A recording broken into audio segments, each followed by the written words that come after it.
విక్రమాదిత్యునికి బేతాళుడు చెప్పిన రెండవ కథ గురించి మనం ఇప్పుడు తెలుసుకుందాం. ఆ కథ పేరు వీరవర్ధుని కథ.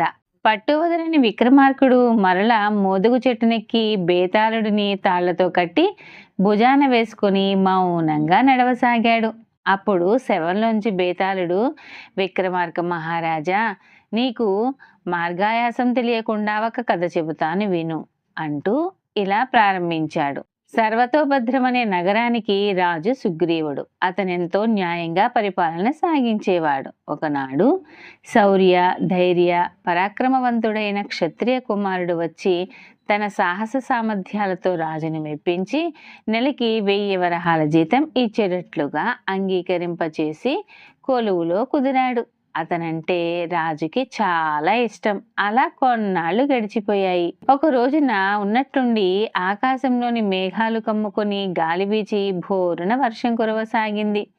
చీకట్లు దట్టమయ్యాక ఆర్తనాదం వినపడింది. అది అంతకంతకీ గట్టిగా వినపడసాగింది.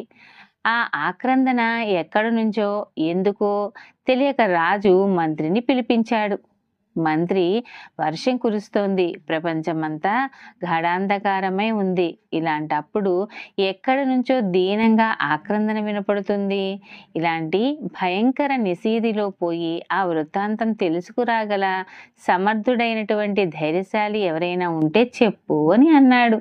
అప్పుడు, ప్రభు, మన వీరవర్ధుని మరిచారా? అతను శక్తి సంపన్నుడే కాక కడు ధర్మాత్ముడు. మీరిచ్చే వేతనాన్ని ధర్మార్థ కామ మోక్షములకు 4 భాగములుగా విభజించి అలా వెచ్చిస్తూ ఉంటాడు. అతన్ని పంపారో తెలుసుకురాగలడు అని మంత్రి చెప్పగానే వీరవర్ధుణ్ణి పిలిపించి ఆ రోదనము చేయుచున్నది ఎవరో, ఆ వృత్తాంతం ఏమిటో తెలుసుకొని రమ్మని పంపించాడు. అతను కత్తి పట్టుకొని వెళ్ళాడు. ఆ చీకటిలో, వర్షంలో అతను నిజంగా వెళ్తాడో లేక ఇంటికి పోయి పడుకుంటాడో అని వీరవర్ధుణ్ణి వెంట రహస్యంగా రాజు బయలుదేరాడు. రాజు వస్తున్నట్లు అతనికి తెలియదు. ఏకాగ్రతతో ఆర్తనాదం వచ్చిన దిక్కుకు వెళ్ళసాగాడు. కొంత దూరం వెళ్ళాక చక్కగా అలంకరించుకుని ఉన్న సౌందర్యవతి ఒక ఆవిడ రాతి మీద కూర్చుని విలపిస్తూ కనిపించింది. అతను ఆశ్చర్యపోయాడు. రాజు దగ్గరలోని ఒక చెట్టు వెనుక దాక్కుని చూడసాగాడు. వీరవర్ధనుడు జంకు లేకుండా ఆమెను సమీపించి, అమ్మా, నీవెవరివి? కామినివా, మోహినివా, లేక దేవతవా, మనిషివేనా? నీ తేజస్సు చూస్తూ ఉంటే సామాన్యమైన స్త్రీలా తోచడం లేదు. ఇలా చీకటిలో ఒంటరిగా ఉండడమే ఆశ్చర్యము కాగా నగరంలోని వారందరికీ వినిపించేంత బిగ్గరగా ఏడవడానికి కారణమేమై ఉంటుంది? నీకింత దుఃఖం కలిగించిన వారెవరు అని అడిగాడు. అందుకామె దుఃఖం మింగుకొని దగ్ధస్వరముతో, నాయనా, నువ్వు చాలా యోగ్యుడివి. అడిగావు కనుక చెబుతాను. నేనిలా దుఃఖించడానికి కారణం ఈ పురాన్ని పరిపాలించే రాజుకి సంబంధించినదే. నా విచారం, నేను భూదేవిని. ఈ రాజు పరిపాలనలో ప్రజలు సత్యం, న్యాయం, ధర్మం, శీలం వదలక మెలుగుతున్నారని చాలా సంతోషంగా ఉండేది. కానీ ఆ సంతోషం ఇక మీదట కలుగలేదు. పాపాత్ములని భరించవలసి వస్తుందే అని చింతిస్తున్నాను అని అన్నది. తల్లి, ఆ రాజే కదా పరిపాలన చేస్తున్నాడు. ఇంతలోనే దేశం పాపభూయిష్టం ఎలా అవుతుంది అని అడిగాడు వీరవర్ధనుడు. ధర్మశీలుడైన ఈ పురపతి ఇక 3 రోజులే జీవించి ఉంటాడు. 4వ నాడు ఆకస్మికంగా వ్యాధి వచ్చి కొన్ని గడియలలోనే మరణిస్తాడు. అందుకే ఇలా రోధిస్తున్నాను అంది భూదేవి. అందుకు వీరవర్ధనుడు, అమ్మా, రాజు మృతి చెందుతాడా? అయ్యో, ఆ మహారాజునే నమ్ముకొని ఉన్న మాలాంటి వాళ్ళేం కావాలి? సర్వజ్ఞురాలివైన ఓ మాత, రాజుకి ఈ కీడు తొలిగే ఉపాయం ఏదైనా ఉంటే సెలవియ్యి. నీ ఆజ్ఞ ప్రకారం చేసి రాజుకి కలిగే మహా ఉపద్రవం నుంచి తప్పించడానికి ప్రయత్నిస్తాను అని పలు విధాలుగా ప్రార్థించాడు. ప్రమాణాలు కూడా చేశాడు. భూదేవి కనుకరించి, ఎవడైనా తెగించి నేను చెప్పేలా చేశాడో రాజుకి గండం గడిచి 100 ఏళ్ళు జీవిస్తాడు అంది. సెలవియ్యి మాత అని మొక్కాడతను. ఎవరైనా సరే అవివాహితుడైన 16 ఏళ్ల వయస్సు గల యువకుడిని తెచ్చి అదిగో ఎదురుగా ఉన్న కాళికాదేవికి బలి ఇస్తే రాజుకి ఆపద తొలగుతుంది. కానీ రాజు కోసం ఎవరు ప్రాణాలిస్తారు? వీరవర్ధనుడు ఏదో ఆలోచించి, జనని, ఇక నువ్వు కానీ నేను కానీ ప్రజలు కానీ చింతించవలసిన అవసరమే లేదు. ఈ కార్యాన్ని నేనే చేస్తాను. నువ్వు చెప్పినటువంటి వాడు 16 ఏళ్ల వాడే. వాడు నా పుత్రుడే. వాడిని తెచ్చి కాళికకి బలి ఇచ్చి రాజుకి కలగబోయే ఆపదని నివారిస్తాను అన్నాడు. వీరవర్ధన ఆశ్చర్యంగా చూసింది భూమాత. అవును, నేను చెప్పినది నిజమే. అందరినీ రక్షించే ప్రభువు సుఖం చూడాలి కానీ అశాశ్వతమైన శరీరాన్ని నమ్ముకుంటే ఫలమేముంటుంది? 10 మందికి మేలు జరుగుతున్నప్పుడు ఒక ప్రాణం పోవడం వల్ల నష్టమేమీ ఉండదు అన్నాడు. ఆ మాటలకు పులకించి అతని రాజభక్తికి, కార్యదీక్షకి, ధైర్యానికి, త్యాగగుణానికి ఎంతో సంతోషించి, కుమారా, నీకు శుభమగుగాక, రాజు శతాయువగుగాక, కార్యాన్ని నిర్వర్తించి కీర్తి పొందు అని ఆశీర్వదించి భూమాత అంతర్ధానమైంది. వీరవర్ధనుడు నగరానికి వచ్చి తన ఇంటికి వెళ్ళి రాజు పిలిపించినది మొదలు జరిగినదంతా చెప్పి, రాజుగారి ధనం తిని బ్రతుకుతున్నాం, మన ప్రాణాలిచ్చి అయినా ప్రభువుకి మేలు చేయాలి, రుణం తీర్చుకోవాలి, మీ అభిప్రాయం చెప్పండి అన్నాడు. అతని భార్య, ఏదేమైనా రాజుని రక్షించడం మన విధి, మీరెలా చేసినా మాకు సమ్మతమే అంది.